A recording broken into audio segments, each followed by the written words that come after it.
के ढोही तरीका छुए दे अरे हमरे गाँव के तरीका है के ढोही तरीका छुए दे सस्ता नहीं है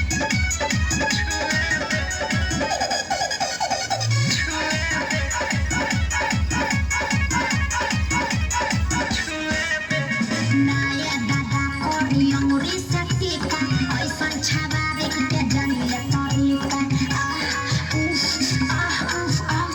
होई ना हमारा से बोलता रहे का सबके हुके का हमले ले बानी ठीका